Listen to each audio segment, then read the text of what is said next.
freedom of speech, fundamental rights, freedom of conscience, academic freedom, freedom of press, and the right to listen. You're listening to So to Speak, the Free Speech Podcast, brought to you by FIRE, the Foundation for Individual Rights in Education.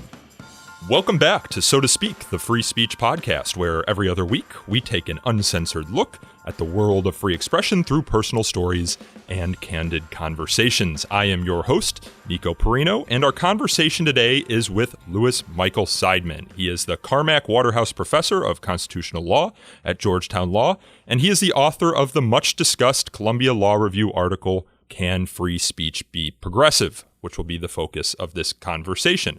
Professor Seidman, thanks for taking the time to chat with me today. It's my pleasure. So, in the first sentence of your article, you clearly state that no, free speech cannot be progressive. To get us started, can you kind of give us an executive summary of why that is? Sure. Maybe I should start by introducing some qualifications. Well, let's do it. Okay. So, I'm not saying that free speech can never be used for progressive purposes. There are individual clients out there that lawyers have who are progressives who maybe can use a free speech argument to get their way on occasion. I'm also not saying that free speech is bad or that we ought not to have free speech. There are lots of arguments that don't rest on progressive premises for freedom of speech. What I am saying is that it's a mistake to think that free speech can systematically be used to advance a progressive program. And in fact, I'm saying something like the opposite, that as a systematic matter, not in individual cases, free speech tends to promote non-progressive ends. And the reason for that is there are a lot of reasons, but the underlying reason is really pretty simple, and that is that in order to speak, and especially in order to speak effectively, you need property. And progressives are in favor of redistribution of property in a fairer fashion. And redistribution of property inevitably involves redistribution of speech opportunities. And therefore, there is a tension, interestingly, that progressives in the beginning of the last century really recognized between free speech protection and property redistribution. Your colleague, or former colleague, David Cole, who is now at the ACLU, although I believe he still has an appointment here at Georgetown, said that this sort of argument about property rights and those who have more property have more access to speech vehicles proves too much. His argument is that the more property or wealth one has, the better defense attorneys you can hire, for example, the easier it is to gain access to birth control. You can buy guns if you're a believer in the Second Amendment. You can travel more freely. You can start your own business. You can better protect your privacy. So isn't that the case in every right and the protection of every right that we value in our Bill of Rights? Well, I don't know whether it proves too much or proves just the right amount. So we're talking about free speech, and I don't want to overgeneralize because I've bitten off enough with just talking about the free speech right. But I do think it's generally true that it's going to be very difficult to have an effective rights regime with respect to anything in a society where there is so much inequality in the amount of wealth people have and the amount of property they own. So yes, this applies to other rights as well. I think what is especially striking, though, with regard to free speech is that the Supreme Court has now figured this out, that there is this relationship between government regulation on the one hand, regulation of wealth and power, and free speech on the other. And that's why in recent years, to use Justice Kagan's expression, the court has weaponized the First Amendment and turned it into a powerful argument for deregulation. My point about that is, as unfortunate as it is, it's not completely indefensible as a matter of free speech law because free speech is associated with property ownership. So what are some of those examples that the Supreme Court has taken recently in sort of breaking down that barrier between property rights and free speech? I'm assuming you're thinking of the Janus case, some of the campaign finance cases of the past 10 years. Well, you've got it. But it goes beyond that. The court has, for example, limited the ability of the government to regulate cigarette advertising or to regulate doctors disclosing confidential information about their patients, or to regulate the way prices are stated by merchants. And this is a growth industry because the truth of the matter is almost all government regulation of the market involves some expressive aspect to it. So think, for example, about securities law and misrepresentation of the value of securities. That has an expressive aspect. One might even, if you go back to things like Lochner, the case about whether the government can impose maximum hour and minimum wage laws, one could imagine a merchant saying, by doing that, I'm expressing my views about the way capitalism ought to function. So if you take a really expansive view of freedom of speech, then you also are taking an expansive view of immunity from government regulation more generally. Now, of course, somebody could take a narrower view of free speech, and then it's less of a problem, but that's just because you've taken a narrower view of free speech. And you have a little bit of a history lesson in your article. You look at how the First Amendment has been interpreted for the past 200, 250 years since it was passed, and you say that there has, in history, or maybe the story of America is the story of a narrower interpretation of free speech that has gradually expanded. Do you think there was a point in which the government ever interpreted free speech protections correctly? Do you believe that, for example, in the 1970s, that was the golden age of First Amendment jurisprudence, and it's just expanded beyond its original intended scope since then? So now we get into views I have that are really radical. You haven't heard anything yet. And I just hope people can bracket what I'm about to say and not treat me as a raving maniac, and so disregard everything else. Well, this is that what makes it fun. Say. But well, fun for you. I don't know about for me. But I as a general matter, I think it is a mistake to view us as bound by constitutional language, or to treat issues about freedom of speech or anything else as a matter of interpretation of the Constitution.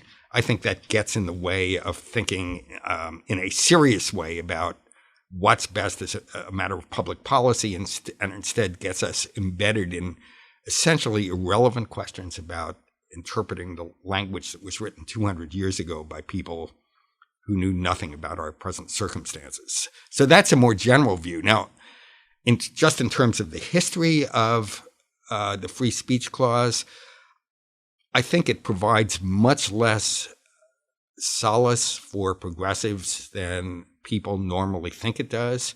So the fact of the matter is that really up until the First World War, there was no free speech protection. And governments on a regular basis went after radicals of all kinds. And there was essentially no Supreme Court protection for them under the First Amendment, and very little protection in the lower courts. The pivot point is usually treated as World War I and the great dissenting opinions by Holmes and Brandeis, which for the first time set out in very eloquent terms a theory for free expression. What's largely ignored is that those opinions were dissents, and that indeed both Holmes and Brandeis themselves voted to uphold long prison sentences for individuals who criticized World War I. it wasn't until after the emergency passed when progressives had much less need for a First Amendment that the court began to articulate to actually reverse convictions on First Amendment grounds.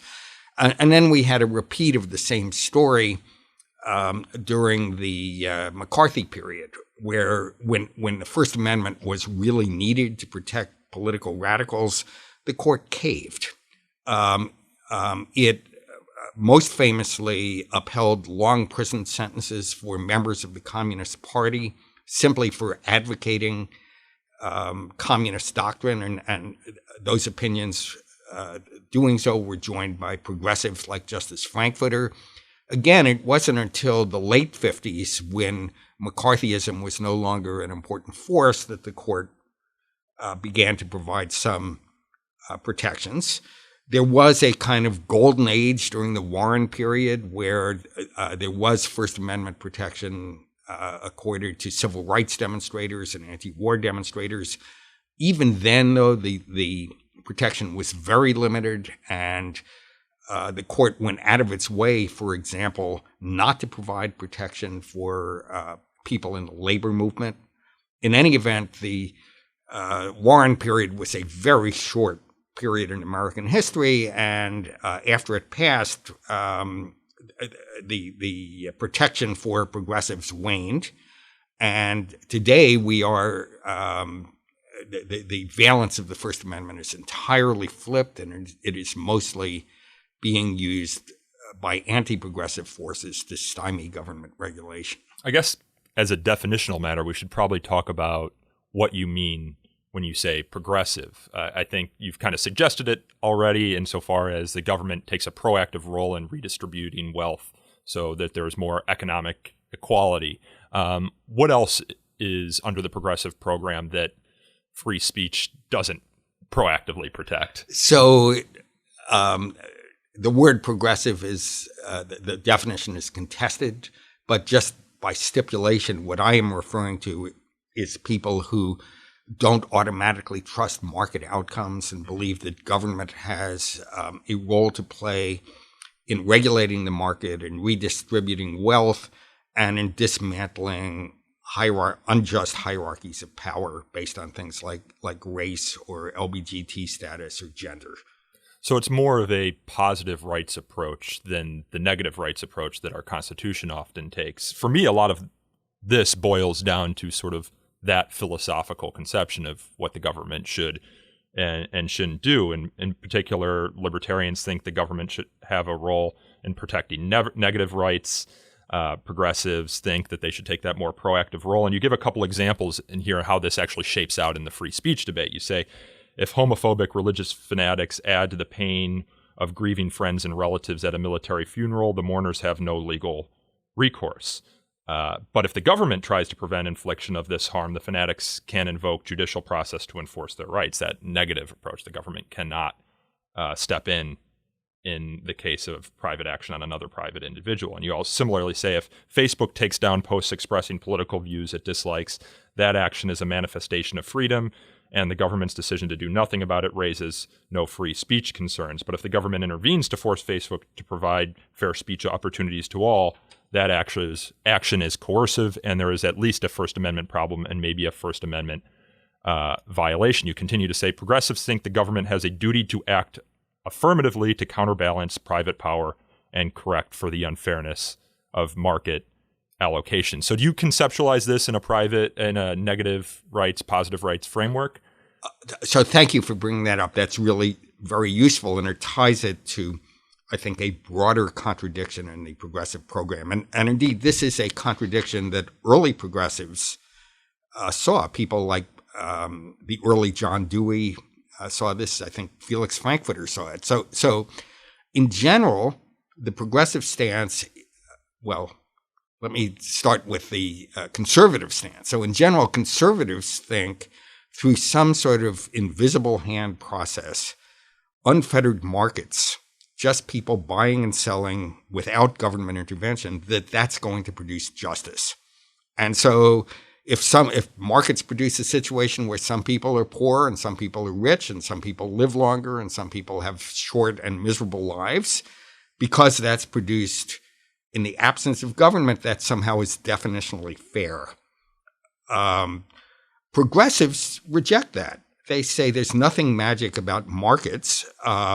Yes, controlling markets involves public power, but if you don't control them, you have private power, and private power can also limit liberty.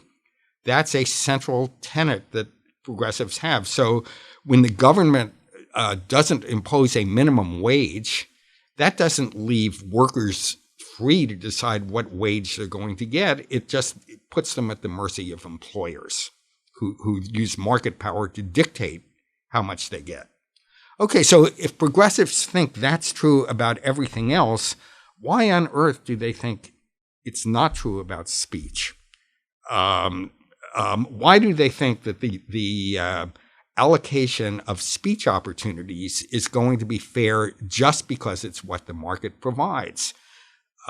Speech opportunities are like economic opportunities. Markets don't necessarily produce fair results. And by the progressives' own logic, one might think the government would have a role to play in reallocating speech opportunities. Or to put it another way, sometimes when the government intervenes, it doesn't make people less free, it makes them more free. That was true with for example, the 1964 Civil Rights Act that made Black Americans more free to travel in the South without being subjected to private coercion by store owners who wouldn't serve them. It might be true by government intervention that, for example, broke up Facebook and prevented Facebook from coercing people by taking down what they say from their platforms. But could you still be a progressive, but not an absolute progressive, which is to say that most of the time it's a good thing when the government intervenes, but sometimes the pill you're taking is more than you bargained for. And you kind of predict this in your article. You predict these arguments against. You say, if we take seriously the argument that the political branches are likely to be controlled by the enemy of progressives, we risk impeaching the progressive position more generally. If the enemies of progressivism are more likely to win elections, then progressives should also want to shield property entitlements from political interference. A reactionary state that suppresses progressive speech will also redistribute property in the wrong direction. As flawed as markets are, they are better off than this alternative. To be clear, the worry about reactionary government may be justified, but you say, if that's the case, then progressivism itself should be rejected. We live in the age of Donald Trump. I think it's fair to say he's no friend of the progressive cause. And when I talk to progressives of, put him in quotes, the old school, I think of Ira Glasser. He talks about free speech being an insurance policy, and he thinks of censorship as poison gas. It might make sense when the enemy's in the crosshairs and the wind's blowing in your direction, but the wind has a way of shifting, and you could be nipped in the butt by your political enemies. So, I mean, can a true progressive say, yes, most times this is the case, where the government can get involved here? But in freedom of speech, the risk of the wrong sort of political regime is too great. So my view is essentially a pragmatic one, where the government is in the control of the right people, and where it's engaged in progressive redistribution, then one ought to favor what the government's doing. And that's true with regard to property rights, and it's true with regard to speech rights. When the government is in control of the wrong people, when, for example, it's redistributing property in favor of rich people and redistributing speech opportunities in favor of rich people, then we ought to oppose that. So my commitment is to progressivism, not to free speech, not to property rights, but to progressive regulation of both of those. Now, would that exist within a democratic framework? Sure. Because then you would almost have to accept the idea that there could be a government that is the enemy of certain progressive causes, unless you structure a constitutional framework which has strong protections for those progressive causes. Yes, but what I don't understand is the inconsistency that progressives demonstrate in their treatment of property rights and speech rights. So look, the Trump administration could just close down the Washington Post, and that would raise First Amendment concerns. But you know what? They could accomplish the same thing by just taking away all of Jeff Bezos's money, and that would true. be that would involve property rights. And so for somebody like Ira Glasser, I'm not sure why he thinks we need this insurance policy for free speech rights, but not for property rights. The truth of the matter is, any government regulation, whether of speech or property, can be abused. And when it's abused, progressives ought to stand against it. But that's not a reason for standing against it when it's not abused and when it's being used for progressive causes. So you could accept a situation where there is a non-progressive in office who is violating or is censoring progressive causes just on the principle that if we are progressive, we need to allow the government the authority to do this sort of thing. You would oppose it normatively, but as a structural constitutional matter, you'd say, yeah, they can do this. We just need to win at the ballot box. So here we get to my more radical views about this. The problem is not just about the First Amendment. The problem is about the Constitution as a whole. And I don't think that the resort to constitutional law is a good way of advancing progressive causes. And I think the notion that one would limit current majorities because of some very crazy ideas people had 200 years ago or 250 years ago about a country that bore no resemblance to the country we live in now, the notion that that should control us, that requires some defense, and I haven't heard an adequate defense for it. You say in the article that you're kind of agnostic about the various free speech arguments and justification of the First Amendment. Let me find where you say free speech theories premised on the search for truth, development of moral community, dignity, popular sovereignty, intellectual humility, or tolerance might be convincing on their own terms, but you say you're agnostic about that. It sounds like from what you just said that you're kind of agnostic about the negative rights framework that protects a lot of what we consider individual rights more generally, in the sense that they are kind of the antithesis of democracy or of the popular vote, in that it protects the minority of one against a majority that might seek to violate these sorts of rights. Is that a fair characterization of kind of what you're getting at here? Well, not quite, I don't think. But one has to hold and reserve the possibility that what I'm getting at is completely incoherent. And it may be talking to you for 45 minutes will demonstrate that to everybody's satisfaction, in which case I won't be so happy to have been on your program. But yeah, go ahead. Yeah, I guess I'm just trying to, and maybe this is a failure of my creativity to imagine this. It's just, I can't imagine a regime in which you cede all authority to a majority, in which we could always count on individual rights to be protected.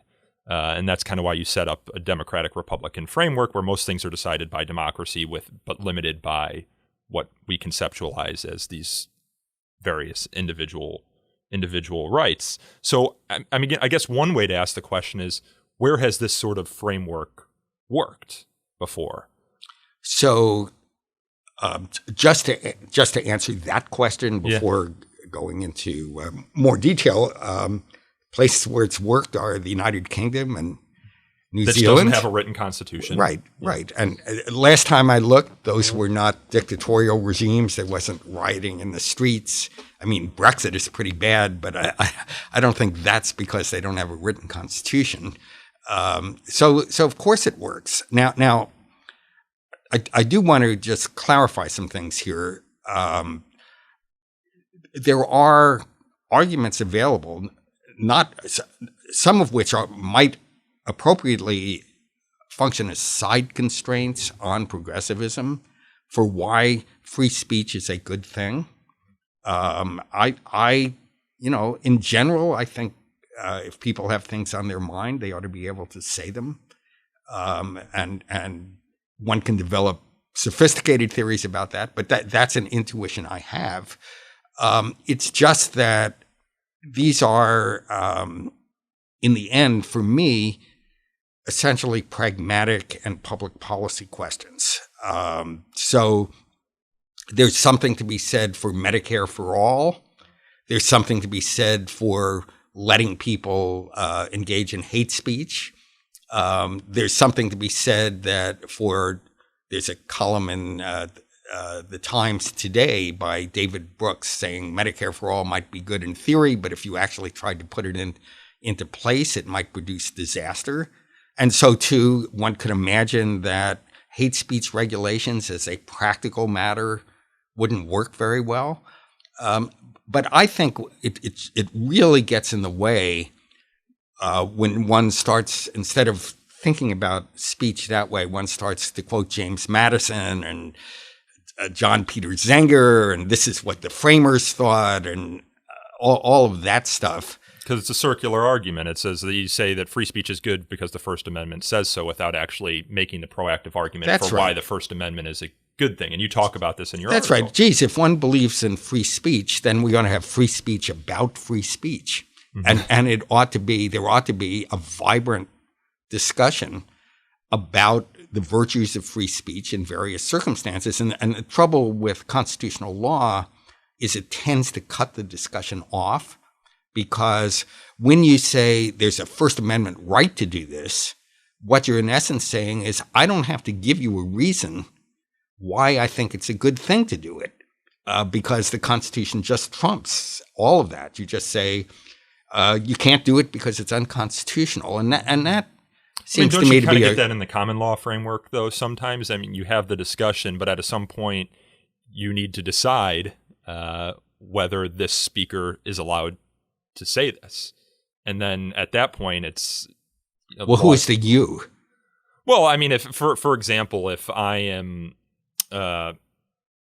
criticizing the government's position on Brexit, for example, and people are arguing X, Y, or Z reasons why that should be censored, as they have in the past when people criticize government, shouldn't there be some sort of framework to? You mean a judge? A judge, for example. But I mean, that's the end point, the point at which you have to make a decision about what's tolerable in society, in the same way you do with the Constitution. Yeah. So judges decide cases. I'm not arguing about that. The question is the basis on which they decide them. And when they say something is unconstitutional, then there are really only two ways you can respond. You can say, no, it's not unconstitutional. Maybe that's what the dissenting judges say. And if you say that, then you go down this rabbit hole of really irrelevant kinds of arguments about the Alien and Sedition Acts 200 years ago, and about whether free speech was meant by James Madison to go beyond prior restraint, and about the relationship between the 1688 Bill of Rights in England, all sorts of stuff that just has nothing to do with the world we live in. So that's one option. Yeah. The other option, in theory, you could say, well, okay, it's unconstitutional, but I don't believe in obeying the Constitution. And if you say that in current American political culture, you're completely discredited. Now, that's very different from when a judge says, well, I think this speech ought not to be allowed because if it is allowed, it's going to cut off more speech, or it's going to lead to the election being polluted, something like that. Now we can actually have an argument. So I can say, well, look, here are the facts. Actually, this speech is not going to have the bad effect you say it's going to have. So you would weigh the costs and benefits in each given case, rather than look to what the Constitution allows for or doesn't allow for. And if I could just make one other point, not only does it lead us to talk about the things we ought to be talking about, it also lowers the temperature. Because if you say something is unconstitutional that I favor, what you are saying to me is you are willing to disregard our foundational document. You're not a real American. You're in favor of something that's unconstitutional. You see this in public debate all the time, right, on both sides. So we can't really talk about that. We can talk about facts in the world, right? If you say Donald Trump is acting unconstitutionally because he just doesn't understand separation of powers, that's something that really gets people angry. If you're saying the border wall's really a mistake because most of the immigrants, most of the illegal drugs are coming through checkpoints and not where the wall's going to be built, that's a fact in the world. And at least until recently, people could argue about those sorts of things without losing their temper quite as much. I'm liable to agree with you that constitutionalizing the right to free speech, or any individual right for that matter, is a fool's errand. While it might be helpful in any particular instance, it doesn't create the robust culture of the protection of those individual rights that we seek to advance. This goes back to Judge Learned Hand talking about how we place too much faith in the Constitution, but when it dies in the hearts of men, no Constitution can favor it. But I'm just trying to wrap my head around how a situation such as you propose, where you're weighing the costs and benefits of any given action, government action, wouldn't just be subject to the whims of an individual judge or an individual panel of judge. Would there be any role for precedent to play in this sort of analysis? Sure. So again, you might think about the United Kingdom. They don't have a written constitution, but it doesn't follow from that every time an issue comes up, they reconsider it. There's a lot of inertial pressure. There's just ways that we've done things for a long time. There is people are risk averse at changing things. So in theory, the United Kingdom could change the date on which parliamentary elections occur. But it might not be that every 5 years there has to be a new parliament, but in practice, people don't much argue about those things because it's the way we've done things. And unless somebody presents a good reason for not doing it that way, then we continue to do it that way. Earlier, you were talking about kind of the two approaches you can take when you're looking at a constitutional argument. You could say, yes, this is constitutional, though this isn't a constitutional, or you could just ignore the Constitution you were talking about earlier. There's that famous, I believe, apocryphal line from Andrew Jackson. The Supreme Court rendered a judgment against him, and he said, okay, now let them enforce it. That's kind of my broader worry about the constitutional framework, is that, again, this goes back to Learned Hand. I mean, if there is no respect for that constitutional framework, then there's no means for enforcing it. And any scholar of the late Roman Republic will recognize that one of the big reasons for its downfall is they had laws, yes, but they had no way to enforce them. So let's get back to free speech, and let's get back let's tie it all together to our history. Yeah. It turns out that with the Constitution, when we've really needed it, it hasn't done much good. So in periods where there was popular revulsion against minorities, neither the Constitution nor judges did much about it. I mean, but you do concede in the civil rights era there was some of this. In the gay rights movement, there was the one decision, for example, that prohibited the government from censoring distribution of homosexual literature through the mails. I mean, there have been instances. There have been isolated instances. It's a really big mistake to blow those out of proportion. Over the sweep of our history, the Constitution and the Supreme Court's enforcement of the Constitution has really remarkably little to do with the level of civil liberties protection. And in a way, that shouldn't be a surprise. I mean, the Constitution, it's located about a mile from where we're speaking now. It's in the National Archives. It's safely in a glass case. It doesn't command any troops. It doesn't do anything. It's just a piece of paper. And it's an article of faith in a sense. It's an article of faith that people have, but the faith is really, I think, misplaced because, when you really need it, when you have a tyrant who wants to suppress the rights of people, somebody like that's not going to be stopped by a piece of paper. I don't want to get too esoteric here, but I mean, isn't much of how we construct society in articles of faith? The $10 bill in my wallet, for example, is an article of faith that actually means someone to the person I'm going to give it to. So don't you need those in order to... Yes, you need people to have basic faith in the system, but that leads to the question of what actually holds the country together. And here things, I think, get really worrisome, because I think what holds the country together is not a piece of paper written 250 years ago that has very little relevance to our modern situation. It's a sense that we are all in this together, that we sink or swim together. It's a kind of vague sense of tolerance of the fact that we have differences and that there are other people we inhabit this country with. It's a set of non-constitutional norms about restraints on power that come in part from the fact that you're not always going to be in power, and in part just from regard for other human beings and a sense that we are all Americans. And that's what's really eroding. And that's what we can see before our eyes kind of falling apart. And that's why during times of war, for example, nationalism goes up, support for the national government goes up, people put their flags up.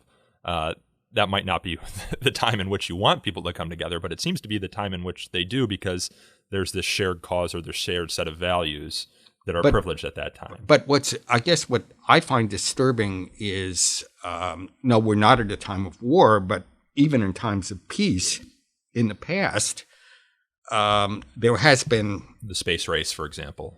Well, it's not just... I would say even in completely normal times, we have had a kind of glue that's held us together, what Lincoln called the mystic cords of memory, a sense of shared identity.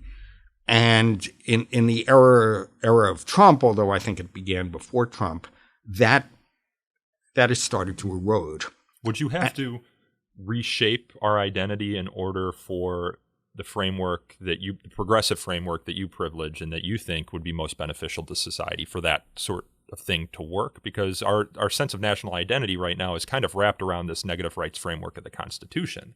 Well, I don't know that that's true, or at least it hasn't been true for all of our history. Franklin Roosevelt proposed the Four Freedoms and a new Bill of Rights. Those were positive rights. Freedom from fear, freedom from want. Yes. The 1964 Civil Rights Act, which is effectively part of our Constitution, even though not formally, that guarantees positive rights. It guarantees a right of African Americans not to be discriminated against by places of public accommodation. Social Security, the minimum wage, all of those are positive rights. So it's not that our political culture is uniformly hostile to positive rights. It's that constitutional rhetoric tends to be. Interesting. You and I were talking before the podcast about why this article got so much attention. And I said I had a theory that I wanted to posit to you. And that theory is that for a lot of people, the word progressive is associated with a good ideology. So progressivism equals good. And if free speech does not equal progressive, then free speech does not equal good. To me, it's kind of a misuse of the transitive property, but I think that's how a lot of people have interpreted it, especially since I believe, and correct me if I'm wrong, your article was written for a progressive audience who still has faith in the free speech clause of the First Amendment. Do you think people have it interpreted it that way and kind of put the word good in place of progressive when reading your title, Can Free Speech Be Good? So, first of all, let me just correct a misimpression you have. The reason the article's gotten so much attention is because it is a great work of scholarship. No, I have to say, honestly, I'm not used to my work getting much attention. Normally, about 10 years ago, 15 years ago, my father passed away, and that was sad for many reasons, but among the reasons was because I'd lost my only reader. So I'm not used to it getting this much attention. But if people think that what I'm saying is because progressivism is good and because free speech is not progressive, therefore free speech is bad, that is a misinterpretation. Mm-hmm. There are lots of reasons why one might favor freedom of speech that are not rooted in progressivism. And one can be a progressive and still believe that there are side constraints on the pursuit of progressive goals, and freedom of speech might be such a side constraint. What I would say the thesis of the article is that if you think free speech is good because it's progressive, then you need to rethink that. But even if it's not good for that reason, it might be good for other reasons. You argue that modern First Amendment law makes progressive political victories much more difficult and often impossible.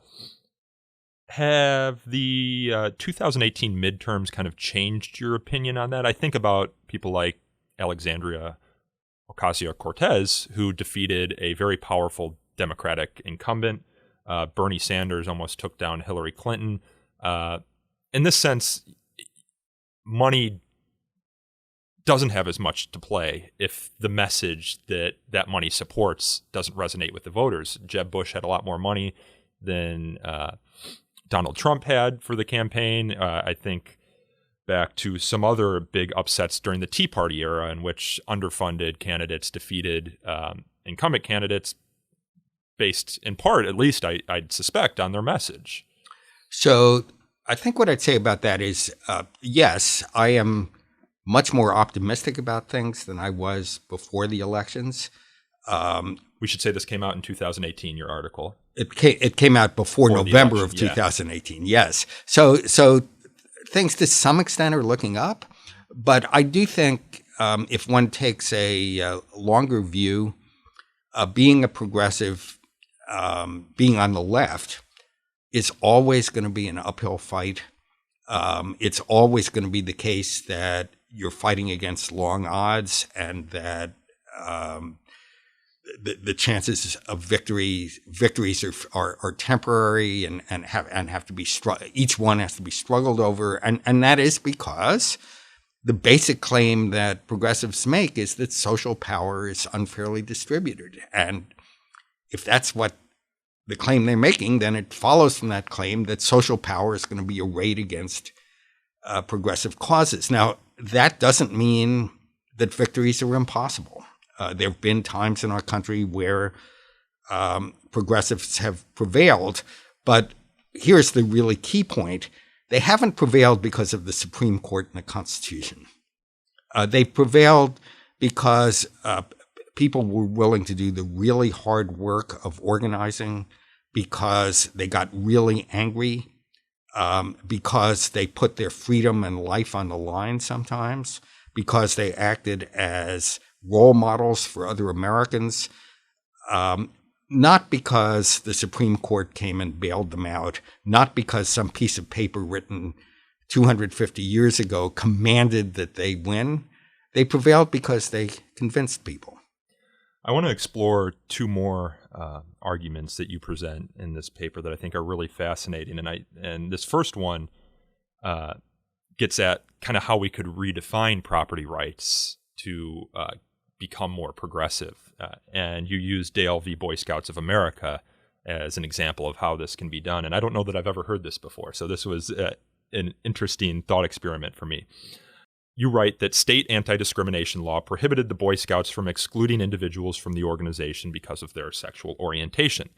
The Boy Scouts claimed that the law violated their right to expressive association by requiring them to endorse a lifestyle they opposed.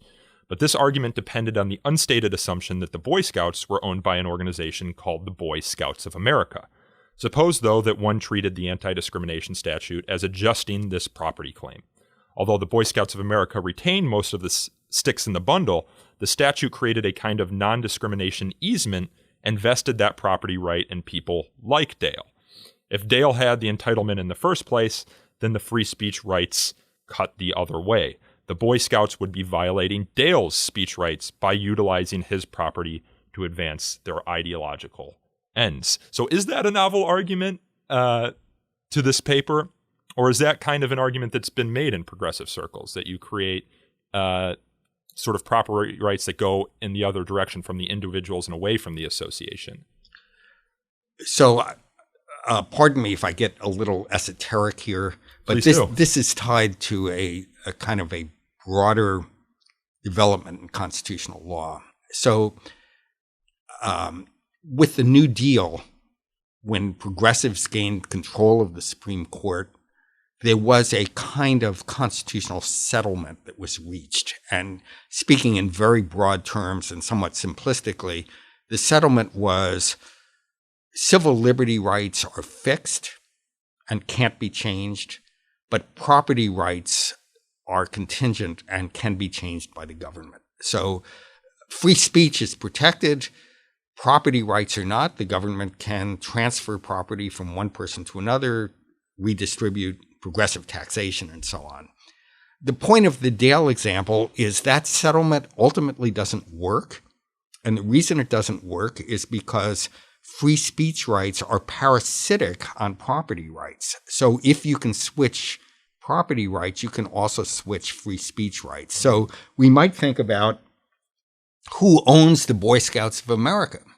If the ownership of the Boy Scouts, after all, a kind of property right, could be redistributed by the government, if the government can say, no, it's not owned by this corporation, it's owned by maybe the individual Boy Scouts, then that changes the free speech right? Because now the owner of the property, that is to say the Boy Scouts or Mr. Dale, is asserting a free speech right.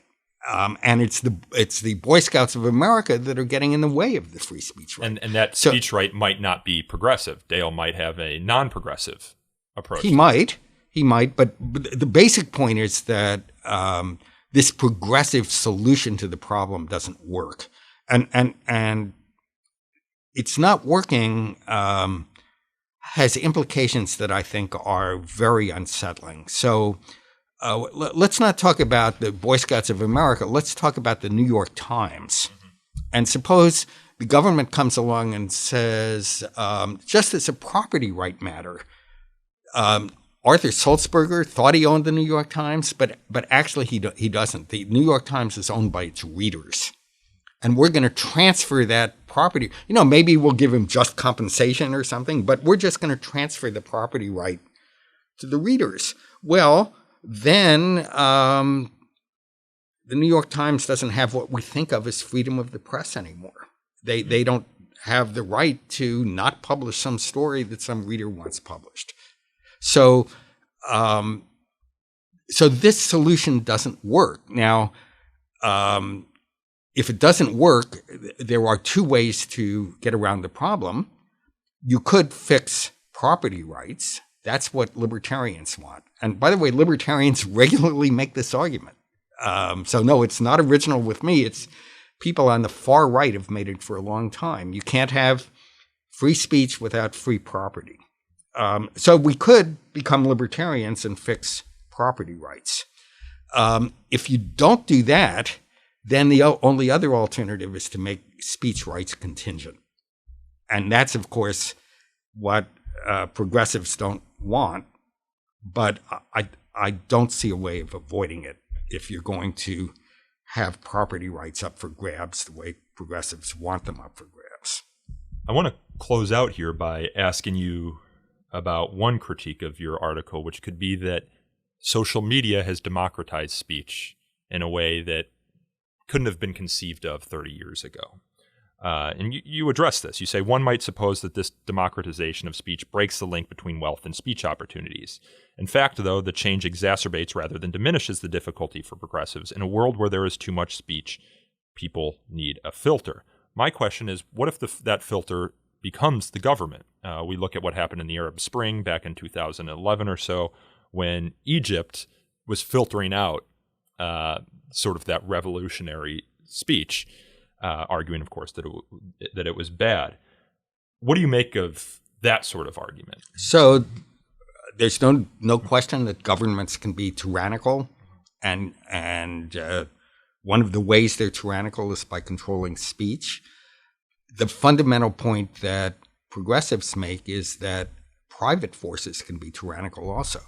So yes, if the government, suppose Facebook were made a public entity, the government might use its power to filter out speech it didn't like. But as things stand now, Facebook has the power to filter out speech it doesn't like. And there is one difference between Facebook and the government. Nobody ever elected Mark Zuckerberg to anything. But our government is subject to elections. And if Facebook were a public entity and people didn't like what the government was doing, at least in theory, they could elect a new government. At least that is the position progressives have traditionally taken about government regulation. And so I guess I want to close where I started. I think that if my article does anything, it produces, it creates a kind of tension that progressives need to think about between their positions on property redistribution and their positions on speech redistribution. But you also have a non-property related argument against, the position or the idea that social media has democratized speech. You write, the First Amendment doctrine is dominated by obsession with government restrictions on speech and with government interference with listener autonomy, which you just spoke to. But you say it's ill-equipped to deal with a world where there is too much speech and where listener autonomy makes real conversations impossible. What do you mean there? So there is I'm not original in thinking this. There is a problem with siloing, and Tim Wu talks about this sort of thing. That's right. Yeah. So perhaps more than in the past, people are subjected to only speech that they're inclined to agree with in the first place. So I am old enough to remember when the national conversation about politics was dominated by the three networks, and those networks filtered out speech, and people on the left and the right, on the far left and the far right certainly didn't get a fair shot. But they filtered out speech much less than the narrow casting that goes on now. They had the fairness doctrine back then, right? There was the fairness doctrine. It wasn't all that effective. Because like you said, it filtered out the far right and the far left. Right. But there was, I think it's correct to say, there was less of a problem with this narrow casting that exists now. And our First Amendment doctrine is not very well equipped to deal with that problem. So last question here. This article was probably published, a year ago about at this point? Less than that. Yeah. Have any of your opinions changed since the article was published? My opinion, since I came out of the womb, have remained constant. If your opinions don't change, how do you know your mind's working? So here is the dirty little secret. I write, or I try to write, as if I have answers to these problems, and I try to talk with a lot of confidence. The truth of the matter is I'm not sure about anything, and all of the views I hold are held in a contingent way and subject to my being shown to be completely wrong or even just a complete idiot about it. I live in terror of that, but it happens on a regular basis. And if you want to ask the question, what produces a mature and well-functioning republic, I think, without patting myself on the back too hard, I think it is an attitude like that we hold all our views contingently and they're subject to revision. Well, that's one of the normative arguments for free speech. But that's where the paradox comes. Free speech advocates seem to not be open to revision of their views about freedom of speech. So that is taken just as a ground level faith that they can't be proved wrong about. And what I want to do is challenge some of the certitude about that. Are you going to write any more about the free speech clause of the First Amendment now that this article has gotten so much attention? I'm working now on a project about progressive and populist views of civil liberties, and we didn't get to talk about this really at all. But I think if you look historically at what progressives have done with free speech, often what they've done is to protect people like themselves against mass opinion. Oddly, the free speech of the masses that they think of as very threatening. Well, that was the raison d'etre for the founding of the ACLU. You had a lot of pro-labor, anti-war activists who were being jailed, and so they came up with a reformulation of what the First Amendment should protect, right? That was like 100 years ago, 1920. So you may want to edit this out. Okay. But I've become obsessed with the Scopes monkey trial. Yeah. And what's really interesting about the Scopes monkey trial involving evolution, you had this a teacher at a elementary school or a K through 12 environment presenting arguments for evolution in Tennessee. That's right. And against the law. The ACLU participated in that case. And the argument the ACLU made was, gee whiz, we have to protect the free speech of this teacher to speak his mind about evolution. But it turned out that wasn't the ACLU's position at all. It's not like the ACLU thought teachers should be allowed to say anything they wanted. For example, they wouldn't go in and argue that it's the First Amendment right of this teacher to teach creationism. Or they might. And well, they in fact position. Did not when that. But they wouldn't say, gee whiz, an individual teacher has a right to teach that math is the work of the devil.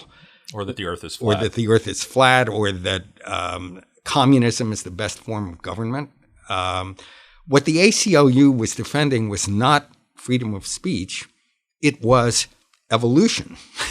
And why was it defending evolution? It was defending evolution because that was the view of the kind of people who joined the ACLU. And who were they defending it against? They were defending it against mass opinion of people who thought evolution was wrong and attacked their basic understanding of the universe. Well, this is one of those ways, and you talk about how free speech can be open and textured, or is open and textured.